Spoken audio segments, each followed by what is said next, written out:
দর্শক, এই মুহূর্তে আমরা রয়েছি ঢাকা বিশ্ববিদ্যালয়ের শামসুন্নাহার হলের ঠিক সামনে। আমার পিছনে যেই ভাঙা গাড়িটি দেখতে পাচ্ছেন, এটি স্থাপন করা হয়েছে একটি ভয়াবহ দুর্ঘটনার স্মৃতিস্তম্ভ হিসেবে।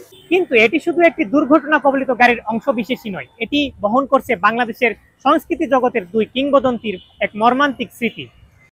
এই ভাস্কর্যটি তৈরি করা হয়েছিল প্রখ্যাত চলচ্চিত্র নির্মাতা তারেক মাসুদ এবং এটিএন নিউজের সাবেক সিইও সাংবাদিক মিশুক মনিরের দুর্ঘটনা কবলিত গাড়ির অংশ দিয়ে।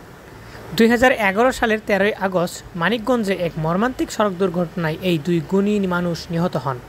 তাদের অকাল প্রণয় কেবল দুটি পরিবারের ক্ষতি ছিল না, ছিল আমাদের চলচ্চিত্র ও সাংবাদিকতা জগতের এক অপূরণীয় ক্ষতি। তাদের কাজ, তাদের স্বপ্ন সবকিছু যেন থমকে গিয়েছিল এক মুহূর্তেই। দীর্ঘদিন ধরে এই জায়গায় আমরা চাকরি করতেছি, করার ক্ষেত্রে এটা দেখতেছি এই জায়গায় একজন পরিচালক এবং একজন প্রখ্যাত সাংবাদিক এই দুর্ঘটনায় নিহত হয়েছে। এবং এই জায়গায় এটার ইতিহাস ছিল স্তম্ভের মধ্যে, কিন্তু ইতিহাসের যে লেখাগুলা, এই লেখাগুলা টোকায় এবং বিভিন্ন মাদকাসক্ত লোকেরা এগুলা নিয়ে গেছে। এই ভাস্কর্যটি কেবল তাদের স্মৃতিকে ধরে রাখেনি, এটি আমাদের দেশের সড়ক নিরাপত্তার ভয়াবহ চিত্রকেও সামনে আনে। এর প্রতিটি ভাঙা অংশ যেন নীরবে প্রশ্ন করছে, আর কত মেধাবীর জীবন এভাবে ঝরে যাবে। ঢাকা বিশ্ববিদ্যালয়ের এই প্রাঙ্গণে প্রতিদিন হাজারো শিক্ষার্থী ও দর্শনার্থীরা এই ভাস্কর্যটিকে দেখেন।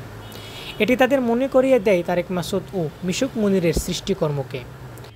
পাশাপাশি এটি তাদের প্রতি মুহূর্তে সচেতন করে তোলে বাংলাদেশের নিরাপদ সড়কের গুরুত্ব সম্পর্কে। এটি কেবল একটি সৃষ্টিকর্মই নয়, এটি এক নীরব প্রতিবাদ যা শোককে শক্তিতে পরিণত করে দেশের বিবেককে নাড়িয়ে দিতে চায়। দীর্ঘদিন ধরে এর পরিচর্যায় থাকা ব্যক্তির কাছে জানতে চেয়েছিলাম এটির ইতিহাস সম্পর্কে। তিনি এ সম্পর্কে জানান, এটা যা হয়েছে মিশুক মনির তারেক মাসুদ চলচ্চিত্র, এটা এখানে ইউনিভার্সিটির ছাত্র ছিল, শিক্ষক এখানে এটা স্মৃতি হিসাবে রাখছে জাদুঘর হিসাবে।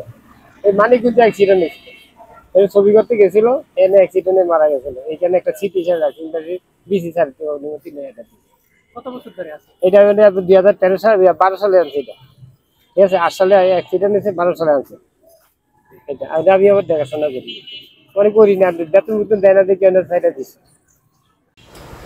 সেই 2012 সাল থেকে এটি ঢাকা বিশ্ববিদ্যালয়ের শামসুন্নাহার হলের ঠিক সামনেই রাখা হয়েছে। এটি বহন করছে চলচ্চিত্র নির্মাতা তারেক মাসুদ এবং সাংবাদিক মিশুক মনিরের স্মৃতি বহনকারী হিসেবে। শোয়েব আলী, নিউজ 9, ঢাকা।